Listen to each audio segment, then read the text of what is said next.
Kür çayı daşmışdı. Azğın boz dalğalar qarşısına çıxan odur, sahillərdən qoparılan taxta evləri ölümə sürükləyirdi. Suyun içində isə kömək diləyən bir ailə var idi. Sahildə isə qorxu və çaşqınlıq içində baxan yüzlərlə insan. Bu videoda Abdullah Şaiqin Daşqın hekayəsini səsləndiririk. Təbiətin amansız gücü qarşısında insanların fərqli davranışlarının üzə çıxmasının şahidi oluruq. Gəlin bu sınaq anlarında insanların necə imtahan verəcəyinə birlikdə şahid olaq. Baharın dumanlı səhərinin rütubətli havasını udduqca yatağımdan qalxmaq istəmirdim. Boğazıma qədər yorğana sarılaraq, kemiklərim qızındıqca nəşəli bir kəsalət içində gözlərimi qapayıb, qulaqlarımın ucunda çınlayan həzin bir gürültünü dinləyirdim. Birdən-birə artırmadan kür daşmış deyə ucalan heybətli səsdən dimdik qalxdım. Əlbisəmi geyinər-geyinməz kürə baxan uzun artırmaya qoşdum. Dəli kür 2 metroya qədər yüksəlmiş, sahilləri hiddətlə çeynəyən acıqlı boz dalğalar uzaq ormanlardan, bağlardan qoparıb gətirdiyi iri ağacları və sahildəki yoxsul taxta kulübələri önünə qataraq, qamçılaya-qamçılaya uzaq yerlərə götürüb gedirdi. Bir çocuk hissi ilə bu amansız daşqının yaptığı fəlakətlərin seyr və tamaşasına dalmışdım.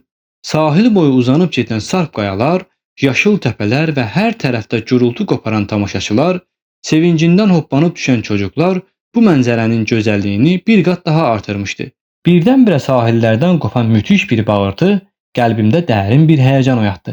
Nəhrin qaynağına doğru baxarkən suyun ortasında bir dəyirmançı kulübəsinin qara dalğalarla çarpışa-çarpışa aşağı doğru axıb gəldiyini gördüm.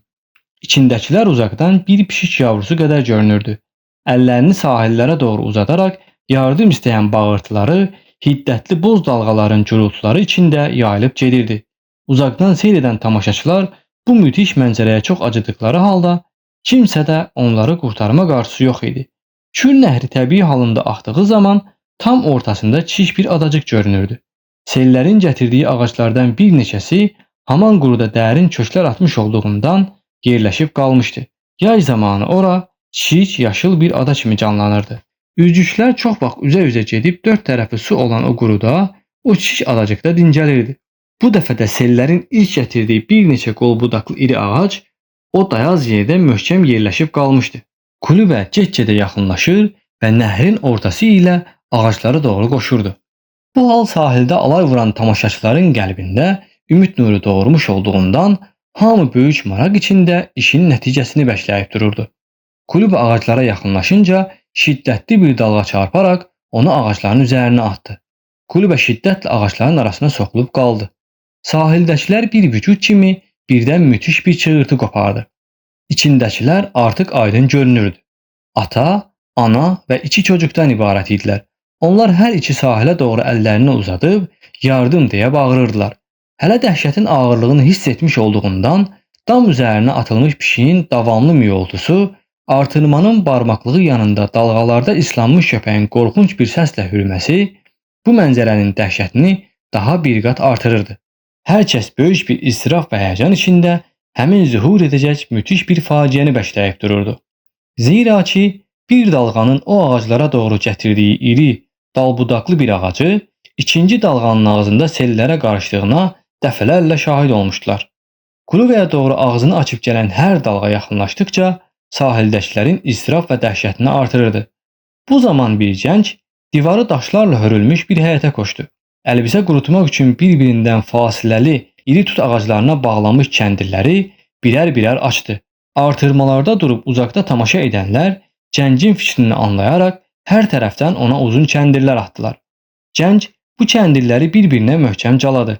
Sonra o kəndirin bir ucunu ən yaxındakı tut ağacına, o biri ucunu da öz belinə bağladı. Tamaşaçılar onun təşəbbüs və fədakarlığına bir çılğın fədakarlığı kimi baxaraq "Dəli ha olmamısan, adam da özünü bu quduz dalğaların ağzına verərmi? Bu daşqındır, zarafat deyil. İti axan sellər ağzını əjdaha kimi açıb qurban istəyir. Oraya üzmək bu zaman mümkün deyil" deyə onu yapmaq istədiyi işdən mən etməyə çalışdılar. Fəqət gənc inadında israr edərək özünü suya atdı və bir anda bir-birini qovan şiddətli dalğalar arasında qayboldu. Hər kəs başdan ayağa göz qulaq kəsilərək işin gələcəyini bəkləyib dururdu. 4-5 saniyə sonra gənc su üzündə göründü. Fəqət həmən onu qarşılayan quduz bir dalğanın boz dişləri arasında yenə qayboldu. Sahildə duran üzüklərdən birisi. Nəhrin üzündə çalxantı və dalğa qüvvətli, fəqət altında isə sakit olur. Bu adam sualtı üzərək özünü onlara yetirmək istəyir dedi. Doğrudan da gənc böyük bir məharətlə onu udmaq istəyən azğın dalğaları yara-yara, çarpışa-çarpışa, bata-çıxa min bir fəlakətdən sonra özünü kulübəyə yetirdi. Kulübədəkilər gənci böyük bir ümidlə qarşılayaraq sevindiklərindən onu duz kimi yalamağa başladılar. Gənc kəndiri belindən açıb kulübəyə bağladı və sahildəkilərə çəkin əmrini verdi. Gəncin bu fədakarlığına heyrətlə tamaşa edən sahildəkilər dərhal həyətə axdı.